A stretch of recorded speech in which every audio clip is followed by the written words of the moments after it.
കൊണ്ട് ക്രിസ്തുവിൽ പ്രസിദ്ധനായ പാസ്റ്റർ റെജി കുമ്പഴ നിങ്ങളെ അഭിസംബോധന ചെയ്തുകൊണ്ട് സംസാരിക്കുന്നു.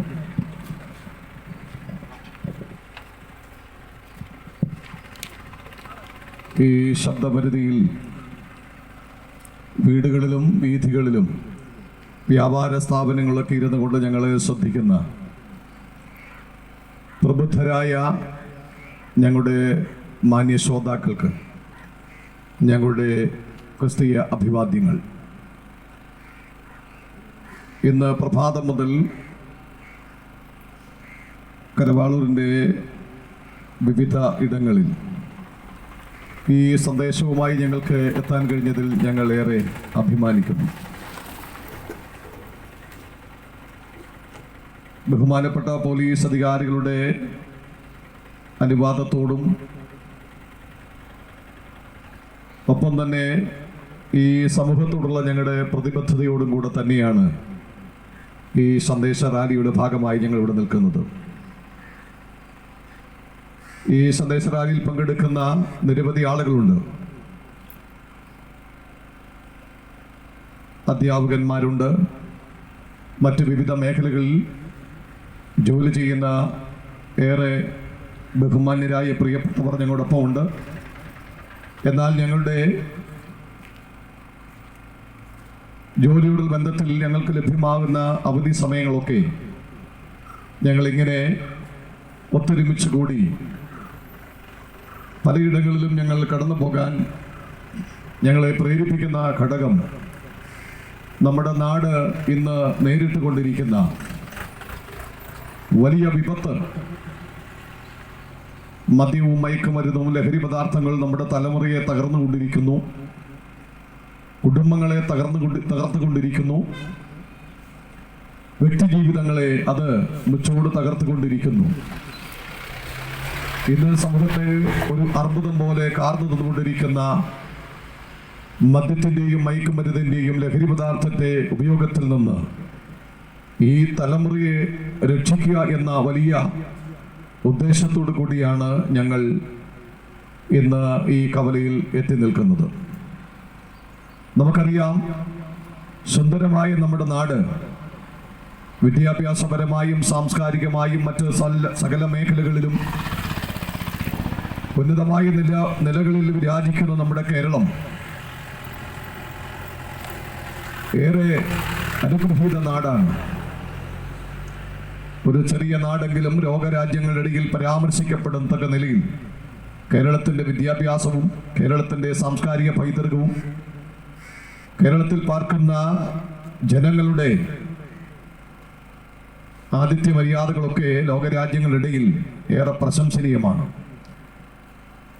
ഏത് നിറത്തിൽപ്പെട്ടവനെയും ഏത് വിഭാഗത്തിൽപ്പെട്ടവനെയും സ്നേഹത്തോടെ ഇരുകരങ്ങളും ചേർത്ത് പിടിക്കുന്ന സമുന്നതരായ വിശാല മനസ്സിൻ്റെ ഉടമകളാണ് മലയാളികളെന്ന് പറയുന്നത്. അതുകൊണ്ട് തന്നെ ലോകത്തിൻ്റെ ഏത് കോണിൽ ചെന്നാലും മലയാളിയുടെ സാന്നിധ്യം അവിടെ നമുക്ക് കാണുവാൻ കഴിയുന്നുണ്ട്.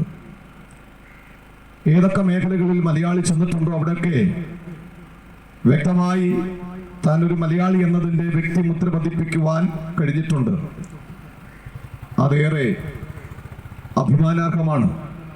എന്നാൽ നമ്മുടെ നാട് ഇന്ന് കടന്നു പോകുന്ന പ്രതിസന്ധികൾ, ഇന്ന് കേരളത്തിൻ്റെ തെരുവോരങ്ങളിൽ, കേരളത്തിലെ കലാലയങ്ങളിൽ, കേരളത്തിലെ ഗ്രാമാന്തരീക്ഷങ്ങളിൽ നടമാടുന്ന സംഭവങ്ങൾ മനുഷ്യ മനസാക്ഷിയെ മരവിപ്പിക്കുന്ന തരത്തിലുള്ളതാണ്. ബന്ധങ്ങൾക്ക് മൂല്യം കൽപ്പിക്കാതെ കുടുംബ ബന്ധങ്ങൾ ശിഥിലമായി പോകുന്ന വളരെ വേദന നിറഞ്ഞ കാഴ്ചകൾ നാം കണ്ടുകൊണ്ടിരിക്കുന്നു. വാർദ്ധക്യത്തിലെത്തിയ മാതാപിതാക്കന്മാരെ ഏറെ സ്നേഹത്തോടെ കരുണയോടെ ചേർത്ത് നിർത്തി അവരുടെ വാർദ്ധക്യത്തിൽ രോഗാവസ്ഥയിൽ താങ്ങും തണലുമായി ആശ്വാസവും സന്തോഷവും പകർന്നു കൊടുക്കേണ്ട മക്കൾ തന്നെ തെരുവോരങ്ങളിലേക്ക് അവരെ വലിച്ചെറിയുന്ന ദാരുണമായ കാഴ്ച നാം കണ്ടുകൊണ്ടിരിക്കുകയാണ്. ഏറെ സന്തോഷത്തോടെ അവർ പാർക്കുന്ന വീട്ടിനകത്ത് ദാരുണമായി അവർ ഉപദ്രവിക്കപ്പെടുന്ന വാർത്തകൾ, ദൃശ്യങ്ങൾ നാം കണ്ടുകൊണ്ടിരിക്കുകയാണ്. കേരളത്തിൽ വൃദ്ധസദനങ്ങൾ ഏറിക്കൊണ്ടിരിക്കുകയാണ്. അമ്മത്തൊട്ടിലുകളിൽ കുഞ്ഞുങ്ങളുടെ എണ്ണം പെരുകിക്കൊണ്ടിരിക്കുകയാണ്. ഇങ്ങനെ കേരളം ഇന്നലകളിൽ ഏതൊക്കെ സ്ഥാനങ്ങളിൽ ഒന്നാം സ്ഥാനത്തെത്തി നിന്നോ അതിനെയൊക്കെ തകിടം മറിച്ചുകൊണ്ട് നിരവധി ഹീനകൃത്യങ്ങൾക്കും കേരളം ഒന്നാം സ്ഥാനത്തേക്ക് അതിവേഗം ഓടുന്ന വളരെ സങ്കടകരമായ വാർത്തകൾ നമ്മൾ കേട്ടുകൊണ്ടിരിക്കുന്നു, ദൃശ്യങ്ങൾ കണ്ടുകൊണ്ടിരിക്കുന്നു. ചില ദിവസങ്ങൾക്ക് മുമ്പ് വന്ന പത്രങ്ങളിൽ നാം ഏവരും വായിച്ച വാർത്ത, പത്തനംതിട്ട സ്വദേശിയായ 21 വയസ്സുള്ള പെൺകുട്ടി സോഷ്യൽ മീഡിയയിലൂടെ പരിചയപ്പെട്ട ഒരു ആൺസുഹൃത്തുമായി ഒത്തുകൂടുകയും അനന്തരമായി അവർക്ക് ജനിച്ച കുഞ്ഞിനെ തൻ്റെ മറ്റൊരു ആൺസുഹൃത്തിന് വേണ്ടി നിഷ്ഠരണം കൊന്നുകളഞ്ഞ സങ്കടകരമായ ആ വാർത്തകളൊക്കെ നമ്മൾ വായിച്ചതാണ്. ആ വാർത്തകൾ വായിക്കുന്ന, അതിൻ്റെ ദൃശ്യങ്ങൾ കാണുന്ന അമ്മമാർ മാറത്തടിച്ച് പറയുന്ന കണ്ണീരോടുകൂടിയ വാക്കുകൾ, ഇങ്ങനെയും അമ്മമാരുണ്ടോ എന്ന് ചോദിക്കുന്ന നിരവധി ആളുകൾ. ഈശ്വരൻ ദാനമായി കൊടുക്കുന്ന കുഞ്ഞുങ്ങളെ മാറോട് ചേർത്ത് പിടിച്ച് അവരെ ഏറെ സ്നേഹത്തോടെ വളർത്തി ഉയർത്തിയെടുക്കുന്ന നിരവധി മാതാപിതാക്കന്മാർ, വൈകല്യങ്ങളുള്ള കുഞ്ഞുങ്ങളെ പോലും മറ്റാർക്കും വിട്ടുകൊടുക്കാതെ അവരുടെ വൈകല്യങ്ങളെ കൂടെ ചേർത്ത് പിടിച്ച് അമ്മയുടെയും അച്ഛൻ്റെയും സാന്ത്വനം പകർന്നു കൊടുത്ത് ജീവിതത്തിലേക്ക് അവരെ കൈപിടിച്ചു കൊണ്ടുവരുന്ന നിരവധി മാതാപിതാക്കന്മാരെ ഞങ്ങൾക്ക് അടുത്തറിയാൻ കഴിഞ്ഞിട്ടുണ്ട്. ഒരിക്കൽ ഒരു അമ്മ പറഞ്ഞ പദങ്ങൾ എൻ്റെ ഹൃദയത്തിലുണ്ട്. ഒരു വൈദികനോട് പറഞ്ഞു, അങ്ങ് എൻ്റെ വീട്ടിലേക്കൊന്ന് വരണം, സമയം ലഭിക്കുന്നത് പോലെ എൻ്റെ വീട്ടിലേക്കൊന്ന് വരണം. പലപ്പോഴും അദ്ദേഹം തിരക്ക് കാരണം പോകാൻ കഴിഞ്ഞില്ല. പിന്നീട് ഒരിക്കൽ ഈ ഭവനത്തിലെ പ്രിയപ്പെട്ടവരുടെ ഭാര്യയുടെയും ഭർത്താവിൻ്റെയും വാക്കുകൾ അനുസരിച്ച് ഈ വൈദികൻ ആ വീട്ടിലേക്ക് ചെല്ലുമ്പോൾ ഏറെ സന്തോഷത്തോട് സ്വീകരിച്ചു. സ്വീകരണ മുറിയിലിരുത്തി അവർക്ക് ശീതളപാനീയങ്ങൾ നൽകി വിശേഷങ്ങൾ തിരക്കി. ആ വൈദികൻ ചോദിച്ചു, ആട്ടെ, നിങ്ങൾക്ക് കുഞ്ഞുങ്ങൾ എത്ര പേരുണ്ട്? ഏറെ സന്തോഷത്തോടെ അഭിമാനത്തോടെ അമ്മ പറഞ്ഞു, ഞങ്ങൾക്ക് 3 കുഞ്ഞുങ്ങളുണ്ട്. അപ്പോൾ ആ വൈദികൻ ചോദിച്ചു, ആട്ടെ, കുഞ്ഞുങ്ങൾ എന്ത് പഠിക്കുന്നു? അപ്പോൾ അമ്മ പറഞ്ഞു, എൻ്റെ കുഞ്ഞുങ്ങളെ ഞാൻ പഠിക്കാൻ വിടുന്നില്ല, അവരെ ഞാൻ തന്നെയാണ് പഠിപ്പിക്കുന്നത്. ഇങ്ങനെ പലവട്ടം പറഞ്ഞു. അപ്പോൾ കുഞ്ഞുങ്ങൾ എന്തിയെ എന്ന് ചോദിക്കുന്ന സമയത്ത് ഈ മാതാപിതാക്കന്മാർ ഏറെ സ്നേഹത്തോടെ വീടിനകത്തെ ആ വിശാലമായ ഹാളിലേക്ക് ഈ വൈദികനെ കൂട്ടിക്കൊണ്ടുപോയി കാണുമ്പോൾ 3 കുഞ്ഞുങ്ങൾ ബുദ്ധിക്ക് മാന്യം സംഭവിച്ച് ഏതാണ്ട് 95% വൈകല്യം ബാധിച്ച 3 കുഞ്ഞുങ്ങൾ 3 കട്ടിലായി മാറി മാറി കിടക്കുന്നു. ഈ 3 കുഞ്ഞുങ്ങളും ഇങ്ങനെ ജീവിതത്തിലായ നിമിത്തം ആ കുഞ്ഞുങ്ങളുടെ പിതാവും ഏറെ മാനസികമായി വൈകല്യമുള്ളവനായി മാറി. വീട്ടിനകത്തൊന്നും പുറത്തിറങ്ങാറില്ല, ആരോടും അധികം സംസാരിക്കാറില്ല, വീട്ടിൽ വരുന്നവരോട് മാത്രം സംസാരിക്കുന്ന ഈ പിതാവും ഈ യുവതി വൈദികനോട് സംസാരിക്കുന്ന മാത്രയിൽ ഇങ്ങനെ പറഞ്ഞു, എനിക്ക് മക്കൾ 4 പേരാണ്. ഈ കിടക്കുന്ന 3 കുഞ്ഞുങ്ങൾ, മറ്റൊന്ന് എൻ്റെ ഭർത്താവാണ്. ആ കുഞ്ഞുങ്ങളെ ശുശ്രൂഷിക്കുന്നത് പോലെ ഞാൻ അദ്ദേഹത്തെയും പരിചരിക്കേണ്ട ഒരു കാലം എത്തി നിൽക്കുന്നു എന്ന് പറയുമ്പോൾ ഏറെ സങ്കടത്തോടെ ആ വൈദികൻ കാര്യം പറയുമ്പോൾ ആ അമ്മ ഏറെ അഭിമാനത്തോടെ പറഞ്ഞ ഒരു വാക്ക് പലപ്പോഴും എൻ്റെ ഹൃദയത്തിൽ ഉയർന്നു വരാറുണ്ട്. ആ അമ്മ പറഞ്ഞത്, ഈശ്വരൻ എനിക്ക് 3 കുഞ്ഞുങ്ങളെ ദാനം നൽകി. വൈകല്യമുള്ള കുഞ്ഞുങ്ങളാണ്, പക്ഷെ ഒന്നെനിക്കറിയാം, ആ കുഞ്ഞുങ്ങൾ ഈ അധർമ്മം നിറഞ്ഞ ലോകത്തിന്റെ, അനീതി നിറഞ്ഞ ലോകത്തിന്റെ അടുക്ക് ചാലിലേക്ക് അവർ ചുവട് വെച്ചിട്ടില്ല. ഈ അനീതി നിറഞ്ഞ ലോകത്തിൽ ഉയരുന്ന ഒരു ശബ്ദങ്ങളും എൻ്റെ കുഞ്ഞുങ്ങൾ കേട്ടിട്ടില്ല. ഈ അധർമ്മം നിറഞ്ഞ ലോകത്തിൽ മനുഷ്യർ ഉരുവിടുന്ന ഒരു അനീതിയുടെയും അശുദ്ധിയുടെ പദങ്ങൾ എൻ്റെ കുഞ്ഞുങ്ങൾ കാതുകൊണ്ട് കേട്ടിട്ടില്ല, നാവ് കൊണ്ട് ഉച്ചരിച്ചിട്ടില്ല എന്ന് പറയുമ്പോൾ ഈ 3 കുഞ്ഞുങ്ങൾ ലോകത്തിന്റെ ദൃഷ്ടിയിൽ വൈകല്യമുള്ളവരായി, എല്ലാവർക്കും ഒരു തീരാനമ്പരമായി എൻ്റെ വീട്ടിനകത്ത് കിടക്കുമ്പോഴും ഈ അമ്മ പറയാണ്, അവർ മാലാഖമാരെ പോലെയാണ്. അതുകൊണ്ട് എനിക്ക് ദൈവത്തോട് ഏറെ ഇഷ്ടം. കാരണം 3 മാലാഖ കുഞ്ഞുങ്ങളെ ഈശ്വരൻ എനിക്ക് തന്നു എന്ന് പറയുന്ന ആ അമ്മയുടെ വാക്കുകൾ ഏത് മലയാളിയെയും ഏതൊരു മനുഷ്യന്റെയും കണ്ണിൽ ഈറനണിയിക്കുന്ന വാക്കുകളാണ്.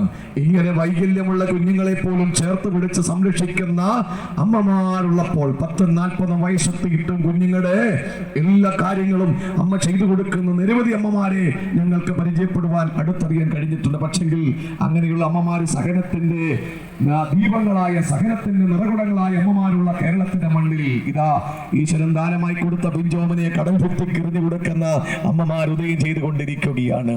ജനിക്കുന്ന കുഞ്ഞിനെ ബക്കറ്റിലെ വെള്ളത്തിൽ മുക്കി കൊന്നുകളയുന്ന അമ്മമാരുള്ള നാടായി നമ്മുടെ നാട് മാറി. ഈ നാടിന് എന്ത് പറ്റി എന്ന് ചോദിച്ചാൽ ഒരു കാര്യം ഉറപ്പാണ്, ഇന്ന് കേരളം മനുഷ്യവാസയോഗ്യമല്ലാതായി മാറിക്കൊണ്ടിരിക്കുകയാണ്. എന്താണ് മനുഷ്യൻ ഇങ്ങനെ പറ്റിയത്? ചെയ്യരുത് എന്ന് തോന്നുന്ന അനീതിയുടെ മാർഗങ്ങളിലേക്ക് അത് ചെയ്യരുതെന്നുള്ള ബോധ്യമകത്തുള്ളപ്പോഴും അധർമ്മം ചെയ്യുവാൻ, അനീതി ചെയ്യുവാൻ, അശുദ്ധി ചെയ്യുവാൻ ഒക്കെ മനുഷ്യനെ പ്രേരിപ്പിക്കുന്ന, മനുഷ്യനിൽ അന്തർലീനമായിരിക്കുന്ന ഒരു സ്വഭാവ വൈകൃതമുണ്ട്.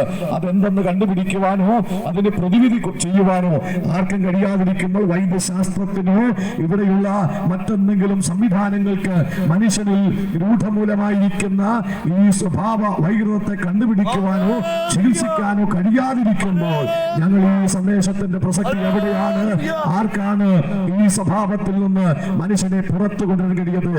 ലോകത്തിലെ ഒരു ചികിത്സാ സംവിധാനങ്ങൾക്കും ഇതിന് ചികിത്സ കൊടുക്കണമെങ്കിൽ രോഗം എന്താണെന്ന് കണ്ടുപിടിക്കണം. അങ്ങനെ മനുഷ്യനിൽ തിന്മ പ്രവർത്തിക്കാൻ, അനീതി പ്രവർത്തിക്കുവാൻ, അപ്പനെ ഉപദ്രവിക്കുവാൻ, അമ്മയെ ഉപദ്രവിക്കാൻ, കുഞ്ഞുങ്ങളെ കൊന്നുകളയുവാൻ, അയൽപക്കക്കാരനെ ഉപദ്രവിക്കുവാൻ, അധാർമികമായ പ്രവർത്തികൾ ചെയ്യുവാൻ മനുഷ്യനെ പ്രേരിപ്പിക്കുന്ന ഒരു സ്വഭാവം മനുഷ്യനുണ്ട് എന്ന് ഞാൻ ഓർമ്മപ്പെടുത്തി. ഇത് എന്ത് എന്ന് വളരെ വ്യക്തമായി മനുഷ്യനോട്, ലോകത്തോട് വിളിച്ചു പറയുന്നത് വിശുദ്ധ ബൈബിൾ മാത്രമാണ്. ബൈബിൾ ഇങ്ങനെ പറയുന്നു, മനുഷ്യനിൽ രൂഢമൂലമായിരിക്കുന്ന, മനുഷ്യനിൽ അന്തർലീനമായിരിക്കുന്ന പാപം എന്ന സ്വഭാവത്തിൽ നിന്നാണ് ആത്യന്തികമായി മനുഷ്യൻ മോചനം ലഭ്യമാകേണ്ടത്. പാപത്തിന്റെ പരിണതഫലമായി മനുഷ്യൻ അധർമ്മങ്ങൾ ചെയ്യുന്നു. പാപം എന്ന സ്വഭാവം മനുഷ്യനിലുള്ളത് കൊണ്ട് ഈ പാപത്തിന്റെ വഴിയിലൂടെ സഞ്ചരിക്കുന്ന മനുഷ്യൻ തക്ക സമയത്ത് ഇവ അവസരം ലഭിക്കുമ്പോൾ ധനം വിടർത്തി ആടുന്ന ഒരു സർപ്പത്തെ പോലെ പാപം ഇതാ അവനിൽ രൂപമെടുക്കുകയാണ്. പാപം ദുരത്തെ പ്രവൃത്തിയായി വരുമ്പോൾ അത് അനീതിയായി, അധർമ്മമായി ഒക്കെ ലോകത്തിൽ വ്യാപരിച്ചു കൊണ്ടിരിക്കുമ്പോൾ അതിന്റെ പരിണതഫലമായി അന്നുവരെയും ആഹാരം കൊടുത്ത, ഭക്ഷണം ഒരുക്കി കൊടുത്ത അമ്മയെ ഉപദ്രവിക്കുന്നു. അന്നുവരെയും പോറ്റി പുലർത്തിയ പിതാവിനെ നിഷ്കരണം ഉപദ്രവിക്കുന്നു.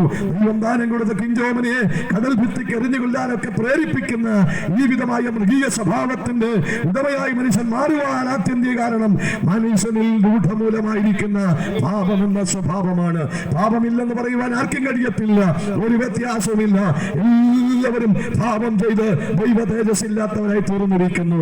പാപികളായി ഇതാ മനുഷ്യൻ ഈ മണ്ണിലേക്ക് പാപത്തിൽ നിന്ന് പാപത്തിലേക്ക് യാത്ര ചെയ്തുകൊണ്ടിരിക്കുമ്പോൾ നോക്കണം, മനുഷ്യനിൽ പാപം എങ്ങനെ കടന്നുകൂടി, ആ പാപം എങ്ങനെ കടന്നുകൂടി എന്നും പാപത്തിന്റെ അനന്തര ഫലമെന്തെന്നും പാപത്തിൽ നിന്ന് മോചനത്തിന് വഴിയെന്തെന്നും പാപമോചനം പ്രാപിക്കുന്നവന്റെ അനന്തര ഭാവി എന്തെന്നും വളരെ വ്യക്തമായി അസന്നിഗ്ധമായി വിളിച്ചു പറയുന്നത് വിശുദ്ധ വേദ പുസ്തകം മാത്രമാണ്. പാപം മനുഷ്യനിൽ എങ്ങനെ വന്നു? ഇതാ ദൈവിക സാദൃശ്യത്തിൽ, ദൈവിക സ്വരൂപത്തിൽ സൃഷ്ടിക്കപ്പെട്ട മനുഷ്യൻ, നിത്യായുസിന്റെ ഉടമയായി സൃഷ്ടിക്കപ്പെട്ട മനുഷ്യൻ, പാപമില്ലാത്തവനായി ദൈവ സാദൃശ്യത്തിലും സ്വരൂപത്തിലും സൃഷ്ടിക്കപ്പെട്ട മനുഷ്യൻ ദൈവം ചെയ്യരുത് എന്ന് പറഞ്ഞ കാര്യങ്ങൾ ചെയ്ത് ലംഘനങ്ങൾ നടത്തി, കൽപ്പനാ ലംഘനങ്ങൾ നടത്തി പാപത്തിലേക്ക് വഴുതി വീഴുകയും തുടർന്നും പാപത്തിലേക്ക് മനുഷ്യൻ സഞ്ചരിച്ചു കൊണ്ടിരിക്കുകയാണ്. പാപസ്വഭാവം അവന് വീണത് കൊണ്ട് പാപത്തിലേക്ക് അവൻ തുടർന്നു കൊണ്ടിരിക്കുകയാണ്. വിശുദ്ധ ബൈബിൾ ഒരു വാക്യം ഇങ്ങനെ രേഖപ്പെടുത്തുന്നു, പാപത്തിൽ എന്റെ അമ്മ എന്നെ ഗർഭം ധരിച്ചു. പാപത്തിന്റെ പരിണത ഫലമായി ലോകവും പിറന്നു വീഴുന്ന സകല മനുഷ്യരും പാപികളാണ്. അങ്ങനെ ഞാൻ പറയുമ്പോൾ ചിലരെങ്കിലും ചോദിക്കും, ആട്ടെ സാറേ, പിറന്നു വീഴുന്ന ഒരു പിഞ്ചോമന് പാപിയാണെന്ന് എങ്ങനെ പറയാൻ കഴിയും? അത് ശരിയാണോ എന്ന് ചോദിക്കുമ്പോൾ ശരിയാണ് എന്ന് ഞാൻ തെളിയിക്കാം. കാരണം നമ്മുടെയൊക്കെ വീടുകളിൽ കുഞ്ഞുങ്ങളെ നമ്മൾ വളർത്തി പ്രാപ്തിയാക്കിയിട്ടുള്ളവരാണ്. 1 വയസ്സ് 2 വയസ്സ് 3 വയസ്സ് പ്രായമുള്ള കുഞ്ഞാണെന്ന് വിചാരിക്കുക. വീട്ടിനകത്ത് ഓടി നടക്കുന്ന ഒരു കുഞ്ഞ് അകാരണമായി ആ വീട്ടിലെ ഏതെങ്കിലും ഭാഗങ്ങളിൽ കുഞ്ഞ് കാൽവഴുതി ഒന്ന് വീണെന്നിരിക്കട്ടെ, അല്ലെങ്കിൽ കുഞ്ഞിന്റെ തലയൊന്ന് മുട്ടിയെന്നിരിക്കട്ടെ, ആ കിടക്കുന്ന സെറ്റിയുടെ വശത്ത് ആ കുഞ്ഞിന്റെ ശരീരം ഒന്ന് മുട്ടി അതിന് നൊമ്പരപ്പെട്ടു. കുഞ്ഞ് ഉറക്ക കരയുമ്പോൾ അമ്മ അടുക്കളയിൽ ഓടി വന്ന് കുഞ്ഞിനെ എടുത്ത് മാറോട് ചേർത്ത് പിടിക്കും. മാറോട് ചേർത്ത് പിടിക്കുന്ന ഈ കുഞ്ഞ് കരച്ചിൽ നിർത്താതെ ഏങ്ങനടിച്ച് കരയുമ്പോൾ അമ്മ പാല് കൊടുക്കും, അല്ലെങ്കിൽ ഇഷ്ടമുള്ള ബിസ്ക്കറ്റോ മറ്റു സാധനങ്ങൾ കൊടുത്ത് അനുനയിപ്പിക്കുവാൻ ശ്രമിച്ചാലും കുഞ്ഞ് കരച്ചിൽ നിർത്താതെ വരുമ്പോൾ സ്നേഹനിധിയായ ഈ അമ്മ ചെയ്യുന്ന ഒരു കാര്യമുണ്ട്. ഈ അമ്മ ഓടിച്ചെന്ന് കുഞ്ഞിനെ കയ്യിൽ വെച്ചുകൊണ്ട് തന്നെ കുഞ്ഞിന്റെ തലയിൽ മുട്ടിയ, ശരീരം മുട്ടിയ ആ സെറ്റിയിലേക്ക് കൈകൊണ്ട് ആഞ്ഞടിച്ചിട്ട് പറയും, എന്റെ കുഞ്ഞിനെ നീ ഉപദ്രവിച്ചു എന്ന് ചോദിക്കുമ്പോൾ അതുവരെ അലമുറയിട്ട് കരഞ്ഞ കുഞ്ഞ് ശാന്തമാകും. എന്ന് പറഞ്ഞാൽ തന്റെ ശരീരത്തെ നൊമ്പരപ്പെടുത്തിയ ആ വസ്തുവിനോട്, ആ സ്ഥലത്തിനോട് അമ്മ പ്രതികാരം ചെയ്തത് കൊണ്ട് കുഞ്ഞ് ശാന്തമാകും. എന്താണ് ഈ ഒരു പ്രവണത ഈ കുഞ്ഞിൽ വരുന്നത്? പാപം ഏതൊരു മനുഷ്യനും ഉണ്ട് എന്നതിന്റെ വ്യക്തമായ തെളിവാണ്. പ്രതികാര മനോഭാവം എല്ലാ മനുഷ്യരിലും കിടക്കുകയല്ലേ? ഈ പ്രതികാര മനോഭാവം പാപത്തിന്റെ പരിണത ഫലമാണ്. അങ്ങനെയെങ്കിൽ മനുഷ്യനിൽ ഈ അധർമ്മം, അനീതി, അശുദ്ധിയൊക്കെ കൊടുകുത്തി വാഴുവാൻ കാരണം മനുഷ്യൻ പാപത്തിന്റെ ദാസനായി കിടക്കുകയാണ്. ആത്യന്തികമായി മനുഷ്യന് മോചനം ആവശ്യമായിരിക്കുന്നത് പാപത്തിന്റെ അടിമനുഖത്തിൽ നിന്ന് ഏതൊരു വ്യക്തികളും സ്വാതന്ത്ര്യം പ്രാപിക്കണം. പാപത്തിന് സ്വാതന്ത്ര്യം പ്രാപിക്കുവാൻ ഏതാണ് ഇവിടെ വഴികളുള്ളത്? ഏതാണ് ഇവിടെ മാർഗമുള്ളത്? മനുഷ്യന്റെ കാലഘട്ടം മുതൽ അവലംബിക്കുന്ന കർമ്മകാന്ഡ പദ്ധതികൾ, മനുഷ്യൻ ചെയ്യുന്ന യാതൊരു വിധമായ പ്രവർത്തികൾക്കും പാപത്തിന്റെ പിടിയിൽ നിന്ന് അവരെ മോചിപ്പിക്കാൻ കഴിയാതെ പാപത്തിൽ പിറന്ന വീണവരായതുകൊണ്ട് ജീവിതത്തിന്റെ വളർച്ചയുടെ ഓരോ ഘട്ടങ്ങളിലും പാപം തക്ക സമയങ്ങളിൽ തലയുയർത്തി പാപ സ്വഭാവത്തിൽ അവരെ വീണ്ടും വീണ്ടും അടിമയാക്കി പാപത്തിന്റെ ശമ്പളമായ മരണത്തിലേക്ക് മനുഷ്യനെ കൊണ്ടെത്തിച്ചു കൊണ്ടിരിക്കുമ്പോൾ മനുഷ്യന്റെ നിലവിളി ഇതാണ്: പാപത്തിലാണ് ഞാൻ പിറന്നു വീഴുന്നത്, പാപത്തിൽ ഞാൻ പിറന്നു വീണതുകൊണ്ട് പാപം ചെയ്യുകയാണ്. എനിക്ക് ഈ പാപത്തിൽ നിന്നൊരു മോചനം വേണം. ആർക്കാണ് മോചനം നൽകാൻ കഴിയുന്നത്? പാപമോചനത്തിനായി മനുഷ്യൻ നേടുന്ന സകല മാർഗങ്ങളും ഒരുപോലെ പരാജയപ്പെട്ടു. ഇന്നലകളിൽ രക്ഷകന്മാരെന്ന പേരിൽ ഈ ചിരിയിലേക്ക് വന്ന ഉന്നതരായ പടുക്കളും ശാസ്ത്രിമാരും പണ്ഡിതന്മാരൊക്കെ ഇവിടെ വന്ന് രക്ഷ നേടുവാൻ മനുഷ്യന് വഴികാണിച്ച ഇതാ കാലഘട്ടം തിരിഞ്ഞു മറിയുമ്പോൾ മരണത്തിന്റെ കരാളകസ്ഥങ്ങളിൽ അമർന്ന് മരണത്തിന്റെ അധീനരായി കല്ലറയിൽ വലിയ പ്രാപിച്ച് മണ്ണിൽ അവരിന്നും ഉറങ്ങിക്കിടക്കുമ്പോൾ ഇതാ പാപത്തിന് സ്വാതന്ത്ര്യം നൽകുവാൻ മനുഷ്യന് കഴിയില്ല എന്ന് ഉച്ചസ്വരം വിളിച്ചു പറയുമ്പോൾ ഇതാ ആ കാലഘട്ടങ്ങളിലെ ശാസ്ത്രജ്ഞന്മാർ, പണ്ഡിതന്മാർ, പടുക്കളായ ഉന്നതന്മാർ, താത്വികാചാര്യന്മാർ ഒരുമിച്ച് കൂടി പറഞ്ഞത് ഈ മണ്ണിലേക്ക് പറന്നു വീഴുന്ന മനുഷ്യനെല്ലാം ഭാവികളാണ്. അതുകൊണ്ട് ഭാവിയായ മനുഷ്യനെ നേർവഴി കാണിക്കണമെങ്കിൽ, മാതൃക കാണിക്കണമെങ്കിൽ മനുഷ്യന്റെ മുമ്പിൽ ഒരു മാതൃകാ പുരുഷന്റെ ആവശ്യമുണ്ട്.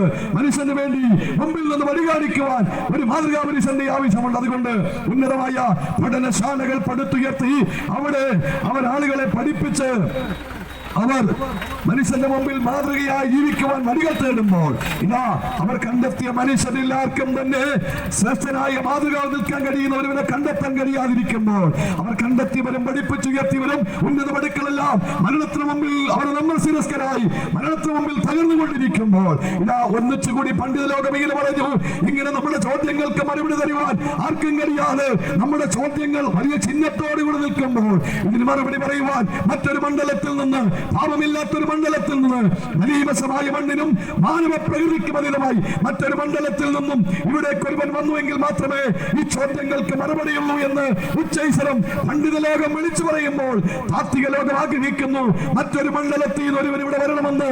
തത്വജ്ഞാനികൾ ആഗ്രഹിക്കുമ്പോൾ ഞങ്ങൾ പ്രസംഗിക്കുന്ന കർത്താവായ യേശുക്രിസ്തുവിന്റെ പ്രഖ്യാപനം എത്ര ശ്രേഷ്ഠമാണ്! യേശുക്രിസ്തു ഇങ്ങനെ വിളിച്ചു പറയുന്നു: ഞാൻ സ്വർഗത്തിൽ നിന്ന് ഇറങ്ങി വന്നിരിക്കുന്നു. അനീമസമായ മണ്ണിനും മാനവ പ്രകൃതിക്കും അതീതമായി മറ്റൊരു മണ്ഡലത്തിൽ നിന്ന്, അർത്ഥാൽ പാപമില്ലാത്തൊരു മണ്ഡലത്തിൽ നിന്ന്, ഈ പാപം നിറഞ്ഞ മണ്ഡലത്തിൽ മനുഷ്യനെ മാതൃക കാണിക്കുവാൻ, പാപത്തിൽ നിന്ന് മനുഷ്യനെ രക്ഷിക്കുവാൻ ഇറങ്ങി വന്ന ഏക ഉദ്ധാരകൻ കർത്താവായ യേശുക്രിസ്തു മാത്രമാണ്. ഈ മണ്ണിലേക്ക് വന്ന് പിറവിയെടുത്തു. ആ ക്രിസ്തുവിന്റെ ഈ ലോക ജീവിതത്തിന്റെ, ഈ ലോക ഐഹിക ആഗമനത്തിന്റെ ഓർമ്മകളാണ് തൊട്ടടുത്തുള്ള ദിനങ്ങളിലേക്ക് ഈ ലോകമൊന്നടങ്കമായി നക്ഷത്ര വിളക്കുകൾ തൂക്കിക്കൊണ്ട് ആഘോഷത്തിന്റെ അനുഭവത്തിലേക്ക് വരുന്നത്. ഞാൻ പറയും സ്നേഹിത, ഒരു ആഘോഷത്തിന്റെ മണിക്കൂറുകൾ കൊണ്ട് ഈ ക്രിസ്മസ് ഒതുങ്ങരുത്. നിന്റെ പാപത്തിന്റെ പരിഹാരത്തിനായി, പാപത്തിൽ നിനക്ക് സ്വാതന്ത്ര്യം നൽകുവാൻ ഈ മണ്ണിലേക്ക് വിളിച്ച ആ ദിവ്യധാരകമായ ശ്രീ യേശു ക്രിസ്തു ഈ നിമിഷം നിന്റെ മരണാരിൽ ഉദിക്കട്ടെ.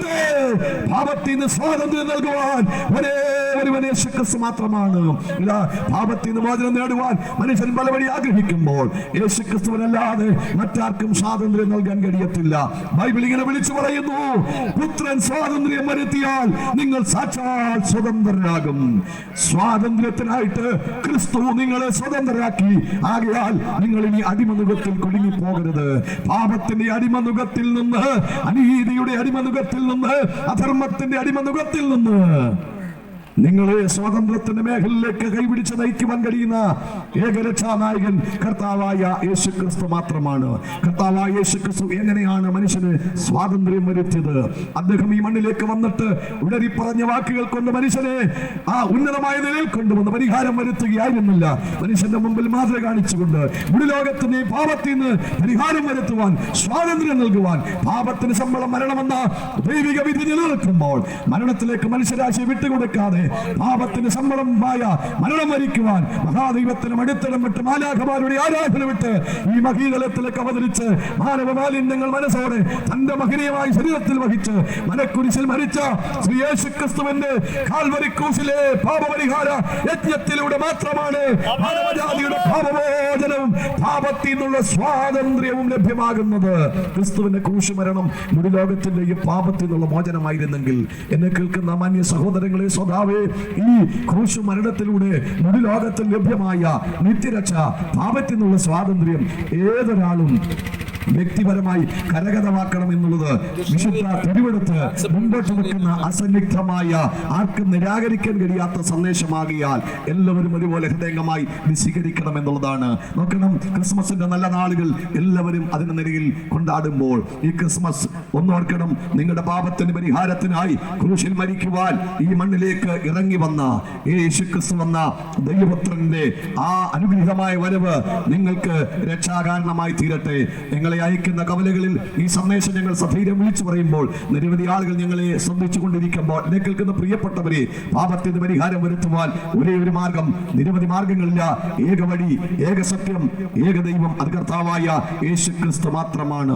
ഈ കർത്താവായ യേശുക്രിസ്തുവിനെ ഹൃദയനാഥനായി, രക്ഷകനായി അകത്തളത്തിൽ അംഗീകരിച്ചുകൊണ്ട് അനുഗ്രഹിക്കപ്പെട്ട ഒരു ജീവിതം നയിക്കുവാൻ ക്രിസ്തുവേശുവിന്റെ സ്നേഹ സാമ്രാജ്യത്തിലേക്ക് ഞങ്ങൾ നിങ്ങളെ സഹർഷമായി സ്വാഗതം ചെയ്യുകയാണ്. നിരവധി ഇടങ്ങളിൽ ഞങ്ങൾ ഈ പ്രഭാഷണം നടത്തുമ്പോൾ ചിലരെങ്കിലും ചോദിക്കും, ഇത്രത്തോളം വർണ്ണിക്കുവാൻ ആരാണ് യേശുക്രിസ്തു? ആരാണ് ഇത്ര ശ്രേഷ്ഠമായി വർണ്ണിക്കുവാൻ? അവന്റെ പ്രത്യേകത എന്തെന്ന് ചോദിക്കുമ്പോൾ ഒരു വാക്ക് മാത്രമാണ് ഞാൻ പറഞ്ഞത്. പാപത്തിൽ നിന്ന് മനുഷ്യൻ സ്വാതന്ത്ര്യം വരിച്ചത് യേശുക്രിസ്തുവാണ്. യേശുക്രിസ്തു ആരാണ് എന്ന ചോദ്യം നിരവധി ഇടങ്ങളിൽ വീഴുമ്പോൾ പരിമിതമായ വാക്കുകൾ കൊണ്ട് യേശുക്രിസ്തുവിനെ പരിചയപ്പെടുത്തി എന്റെ വാക്കുകൾക്ക് ഞാനിവിടെ പരിസമാപ്തി കുറിക്കുവാൻ ആഗ്രഹിക്കുകയാണ്. ആരാണ് യേശുക്രിസ്തു? ആരാണ് യേശുക്രിസ്തു? അനന്തതയിൽ അനാദമ്യ സത്യമായി, ദൈവമായ കർത്താവായി, മഹാദൈവത്തോടുകൂടെ മഹാദൈവമായി, സമാരാധ്യനായി, ശൂന്യതയിൽ നിന്ന് ഈ മഹാപ്രപഞ്ചത്തെ ഉള്ളതിന് എന്നവണ്ണം വിളിച്ചുളവാക്കിയ സൃഷ്ടികാരണനായി, നിമിത്ത കാരണ സത്യമായി വിളിച്ചുളവാക്കിയ ഉപദാന കാരണങ്ങളെ കൊണ്ട് യഥാതഥം വീതിയൊരുക്കി വിദതമാക്കിയ മഹർശിപ്പിയായി, മഹത് വിജ്ഞാന സത്യമായി, മാനവ ത്രാണാർത്ഥം മാനവാകാരം ധരിച്ച് അനന്തതയിൽ നിന്ന് കാലത്തിന്റെ കൽപ്പടവുകൾ ഇറങ്ങി സന്തതിയിലെത്തി ആർദ്രതയും മനസ്സലിയുള്ള മനുഷ്യ സ്നേഹിയായി, സ്നേഹത്തിന്റെ ആഴൂപമായി ആശാഭംഗം ഭവിച്ച് നിരാശയുടെ നീർച്ചുടിയിൽ മുങ്ങിത്താണിരുന്ന മനുഷ്യരാശിയെ പ്രത്യാശയുടെ പ്രകാശ ഗോപുരത്വങ്ങളിലേക്ക് കൈപിടിച്ചാലയിക്കുന്ന വിശ്വപ്രകാശമായി അനേക പുരുഷാന്തരങ്ങളിലൂടെ ബഹുകോടി ആളുകളെ ആകർഷിച്ചടിപ്പിച്ച് അവരെയെല്ലാം ആധ്യാത്മികവും നവവുമായ ഒരു പുതിയ സംസ്കാരത്തിന്റെ ഉടമകളായി മാറ്റിക്കൊണ്ട് അവൻ ഈ തലമുള്ള ആരാധനാ ഗണങ്ങളിൽ നിന്ന് ഒഴുകിയെത്തുന്ന സ്തുതി സ്തോത്രാദികൾ ഏറ്റുവാങ്ങി വിരാജിച്ചു നിൽക്കുന്ന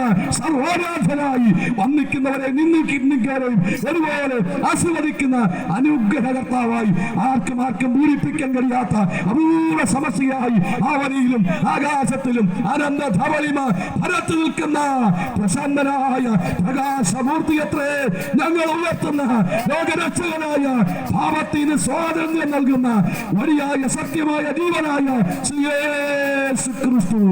ഈ ക്രിസ്തുവിനെ രക്ഷാനായകനായി അകത്തളത്തിൽ അംഗീകരിച്ചുകൊണ്ട് അനുഗ്രഹിക്കപ്പെട്ട ജീവിതം നയിക്കുവാൻ ഈ ക്രിസ്തുവിന്റെ സ്നേഹ സാമ്രാജ്യത്തിലേക്ക് ഞങ്ങൾ നിങ്ങളെ സ്വാഗതം ചെയ്യുകയാണ്. ഉലകത്തിൽ അവതരിച്ച ഉന്നതന്മാരുടെ കല്ലറകൾ ഇന്നും അടഞ്ഞു കിടക്കുമ്പോൾ ഞങ്ങൾ ഒരുവരെ കവലയിൽ ഉയർത്തുന്നു. മരിച്ചു, അടക്കപ്പെട്ടു, കല്ലറയെ വേദിച്ചുകൊണ്ട് ഉയർത്തെഴുന്നേറ്റ ഒരേ ഒരുവൻ, അത് ഞങ്ങൾ ഉയർത്തുന്ന ശ്രീ യേശു ക്രിസ്തുവാണ്. ഉലക മഹാന്മാർ അഖിലരും ഒരുപോൽ ഉറങ്ങുന്നു കല്ലറയിൽ. ഉലക മഹാന്മാർ അഖിലരും ഒരുപോൽ ഉറങ്ങുന്നു കല്ലറയിൽ. മഹേശ്വരനായിട്ടും ഉയരത്തിൽ വാണിരുന്നു. നമ്മളുന്നതരേശു മഹേശ്വരൻ മാത്രം ഉയരത്തിൽ വാണിരുന്നു. ഗീതം ഗീതം ജയ ജയ ഗീതം പാടുവിൻ സോദരരേ. ഗീതം ഗീതം ജയ ജയ ഗീതം പാടുവിൻ സോദരരേ. നമ്മളെ സുനാദൻ ജീവിക്കുന്നതിനാൽ ജയഗീതം പാടിടുവേ. നമ്മളെ സുനാദൻ ജീവിക്കുന്നതിനാൽ ജയഗീതം പാടിടുവേ. വാതിലുകളെ നിങ്ങൾ തലകളെ ഉയർത്തി വരുന്നിതയാരാധന. വാതിലുകളെ നിങ്ങൾ തലകളെ ഉയർത്തി വരുന്നിതയാരാധന. കഥകളെ യേശുവെ സ്വീകരിപ്പാടുകളെ